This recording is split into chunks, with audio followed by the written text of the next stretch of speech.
নমস্কাৰ job preparation Assam চেনেলটোলৈ আপোনালোক সকলোকে স্বাগতম জনাইছোঁ। আজিৰ এই ভিডিঅ'টোত আলোচনাৰ বিষয় হৈছে জতুৱা ঠাঁচ।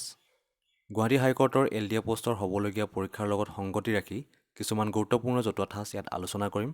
আগৰ প্ৰশ্ন কাকতসমূহ মন কৰিলে দেখা যায় যে জতুৱা ঠাঁচৰ পৰা প্ৰতিবাৰে প্ৰশ্ন আহিছে, সেই গতিকে আজিৰ এই বিষয়টো বাছি লৈছোঁ। আৰু এই ভিডিঅ'টো কেৱল গুৱাহাটী হাইকোৰ্টৰ পৰীক্ষা বুলিয়েই নহয়, অইন পৰীক্ষাসমূহ য'ত অসমীয়া ভাষাটোক প্ৰাধান্য দিয়া হয় সেই পৰীক্ষাৰ ক্ষেত্ৰতো এই ভিডিঅ'টোৱে সহায় কৰিব। আৰু যিসকল লোকে প্ৰথমবাৰলৈ এই ভিডিঅ'টো বা চেনেলটোলৈ আহিছে তেওঁলোকে এই চেনেলটো ছাবস্ক্ৰাইব কৰি ল'ব। ইয়াত চাকৰি বা কম্পিটিটিভ এক্সামসমূহৰ বাবে সহায় হোৱাকৈ গুৰুত্বপূৰ্ণ বিষয়সমূহ আলোচনা কৰা হয়। আৰু বহুতে সুধি আছে যে অসমীয়া পাৰ্টৰ বাবে কোনখন কিতাপ পঢ়িম বা কোনখন কিতাপ ফ'ল' কৰিলে লাভৱান হ'ম। তেওঁলোকক মই ক'ব বিচাৰোঁ যে ৰচনা বিচিত্ৰা ধৰ্মসিংহ ডেকাদেৱৰ ৰচনা বিচিত্ৰা কিতাপখন তেওঁলোকে ফ'ল' কৰিব পাৰে। তাত অতি সহজ ভাষাত সুন্দৰকৈ সকলো বস্তু ব্যাখ্যা কৰা হৈছে, গতিকে সেইখন যদি আপোনালোকে ফ'ল' কৰে মই ভাবোঁ লাভৱান হ'ব। এটা চহকী ভাষা হিচাপে অসমীয়া ভাষা সাহিত্যত বহুতো জতুৱা ঠাঁচ আছে যদিও এই ভিডিঅ'টোত পৰীক্ষাৰ পইণ্ট অফ ভিউত যিখিনি গুৰুত্বপূৰ্ণ সেয়াহে আলোচনা কৰিম। প্ৰথমতে আছে কপাল ফুল, ইয়াৰ অৰ্থ হৈছে সৌভাগ্য উদয় হোৱা। কপাল ফুটা, তাৰ অৰ্থ হৈছে দুৰ্ভাগ্য বা দুৰ্ভাগ্য উদয় হোৱা। কাণকৰ মানে হৈছে মনোযোগ দিয়া। কাণ কটা, তাৰ অৰ্থ হৈছে নীলাজ। কাণ চুই থ, আগলৈ মনত ৰখা। কাণ চুৱাই থ মানে হৈছে কোনো কথা জনাই থোৱা। কাণ সমনীয়া মানে হৈছে ডেকা বয়সৰ। কঁকাল পৰ বা কঁকাল পৰা মানে হৈছে বুঢ়া হোৱা। কঁকাল বান্ধ বা কঁকালত টঙালি বান্ধ, ইয়াৰ মানে হৈছে সাজু হোৱা বা সাজু হ। আঁঠু ল মানে হৈছে মাটিত আঁঠু লগাই সেৱা কৰা।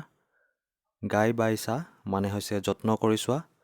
গা এৰা দে মানে হৈছে সম্পৰ্ক এৰা বা সম্পৰ্ক এৰি চলা। চকুত লগা মানে হৈছে ধুনীয়া। চকু মুদা কুলি মানে হৈছে প্ৰবঞ্চক বা যোনে মিছা কথা কয় কোনো কাম সিজাবলৈ বিচাৰে। চকুৰ কুটা মানে হৈছে অপ্ৰিয় শত্ৰু। চকু চৰহা, আনৰ ভাল দেখিব নোৱাৰা। চকুৰ মণি মানে অতি মৰমৰ। মুখলৈ চা মানে হৈছে পুতৌকৰ। মুখ মেলি থাক মানে হৈছে লোকলৈ আশা কৰি থকা। হাত কৰ, ইয়াৰ অৰ্থ হৈছে বশ কৰা বা আনক অধীনলৈ অনা। হাত উজান দে, ইয়াৰ অৰ্থ হৈছে কামত সহায় কৰা। হাত লৰ মানে চোৰ স্বভাৱৰ। হাত দীঘল মানে হৈছে ক্ষমতাশালী। হাত টান, কৃপণ। হাতত সাৰে ভৰিত সাৰে, ইয়াৰ অৰ্থ হৈছে গোপনে বা মনে মনে। হাত ফুৰা বা হাত ফুৰোৱা মানে মৰম কৰা। মূৰ পাতি লোৱা, দায়িত্ব লোৱা। মূৰে কপালে হাত দে, ইয়াৰ অৰ্থ হৈছে বিমূৰত পৰা। পেট দে মানে মনৰ কথা জানিবলৈ দে। পেট পোহ, কোনোমতে খাই লৈ জীয়াই থকা।